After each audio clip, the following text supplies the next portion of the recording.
I'd like to talk a little more about the experience I had in the legislature with the so-called urban-rural split. Uh, After all the years of dealing with it, it may still be a bit of a mystery to me, but it is complicated. But the part of it's cultural, and part of it is business, money. Uh, the cultural part is that in small towns, people certainly do have divorces and affairs, and but it's sort of, I think people in small towns maintain an attitude of conservatism socially more than they do in the city. Uh, when I lived in a small town as an adult in Stevenson, Washington for 3 years, and it really was a surprise to me, even though I'd grown up in a very small town, the way people treated me and treated each other. When I'd go into the grocery store after a weekend, people there would ask me, "Well, I saw you had some company over the weekend. Who were they?" Sometimes they'd be black friends from our days of working in the Job Corps in California, but that was only part of it. Just in general, the rural people felt quite comfortable just asking you very personal things, and they expected conformity.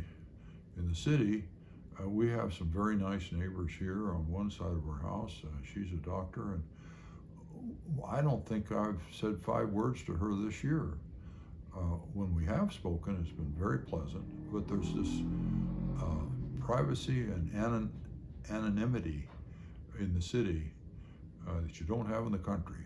And I think that had something to do with why the country legislators had a problem with the Portland legislators, and the problem fanned out into not being able to get the rural people to, for example, accept Frank Roberts to be the president of the Senate.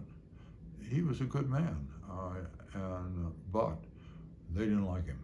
And I think it had a lot to do with something I mentioned on an earlier tape about how when his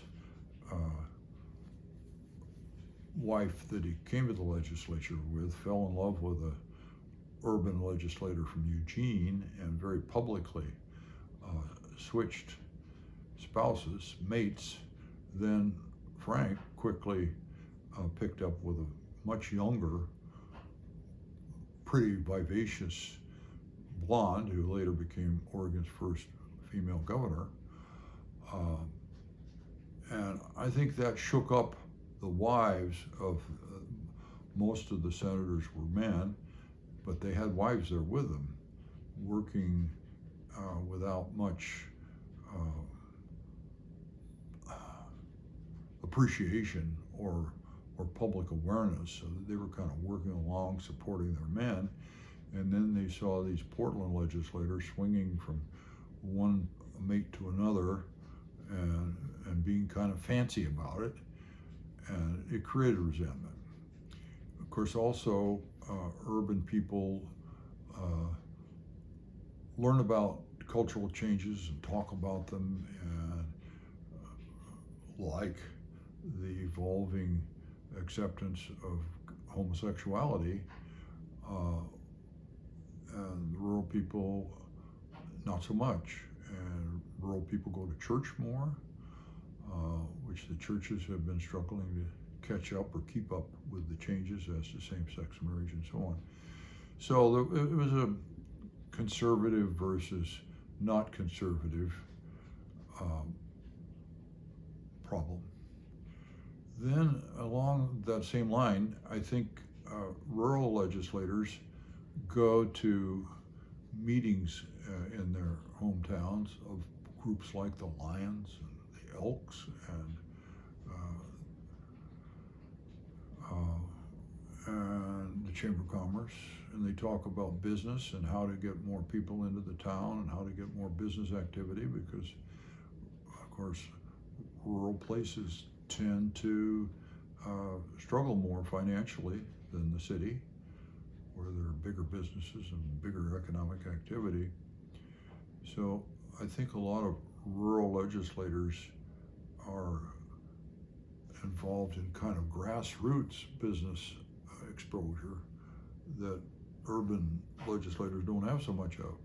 Urban legislators are more likely to have their own political club, like in Portland we had the group called the Campaigners, which was sort of a lightning rod of what is the newest thing politically, and the exciting thing, and not so much going to the Chamber of Commerce meetings and other business groups. So that made it more natural for rural legislators to be comfortable with promoting and accepting what the businesses wanted, whereas in the city, where the schools, there are a lot of school teachers and public employees and public employee unions, and a lot more discussion about what public employees need and want. And I think that adds to the divide. But it is so pronounced and so intense. If you haven't experienced it, it's hard to believe.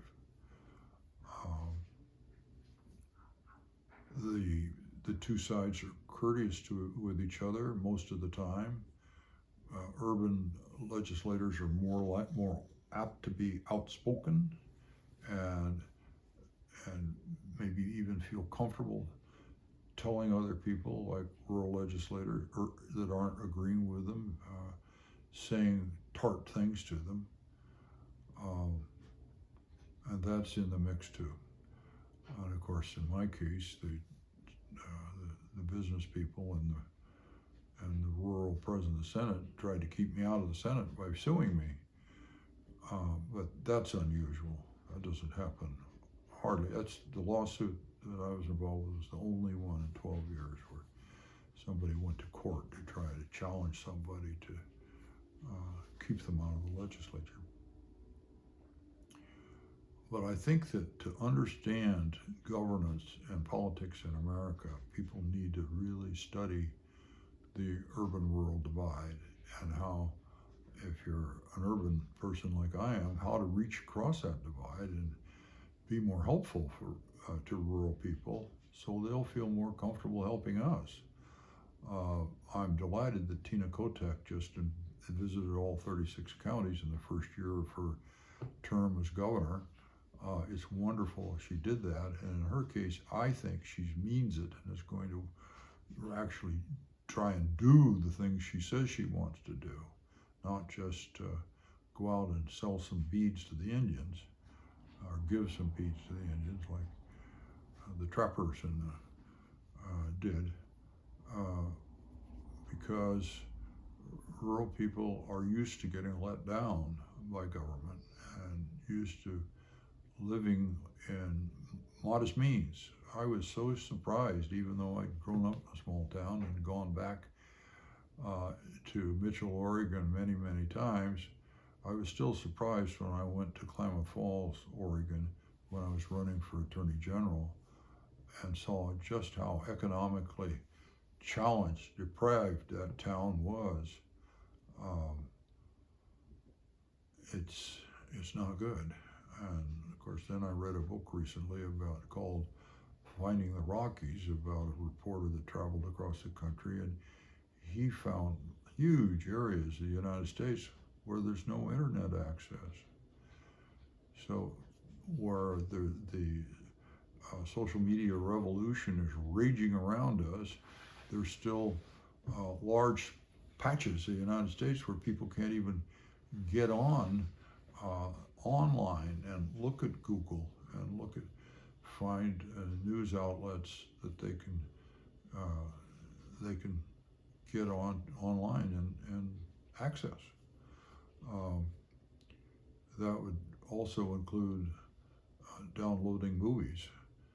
So I think it's a very smart thing that the Biden administration has made a big point of in their infrastructure bill of saying at least that they're going to fund and make sure that happens for everybody in America to be able to get online and keep track of what's going on in the world and in this country. Because this is also important, because when you have people from the rural area just saying no because the Chamber of Commerce wants them to, and because they are irritated with the lifestyles of the urban legislators, a lot of working people and old people and poor people and people of color get hurt, get deprived of things that they should be able to enjoy. It's just as simple as that.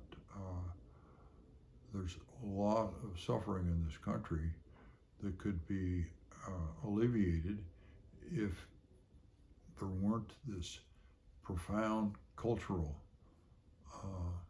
problem. I used to fantasize that if I could live life over, I would rent buses and transport groups of urban ordinary people to cities in towns in Eastern Oregon, prearranged, probably through the churches, to have visitations, and then bring it back the other way, bring rural people to Portland, and they could see that there's not killers running up and down the street in broad daylight shooting people, which is somewhat of the impression that rural people have of what's going on in the cities. I had nieces and nephews that their parents would tell me when they'd come into town, very rarely do, but when they did, the kids would be looking out the window and say, where are the killers? Where are the guns? What's going on? Of course, now with fentanyl, it is a horrible scene in the city. And we've got to do something about that. But I'll say something about that on another video.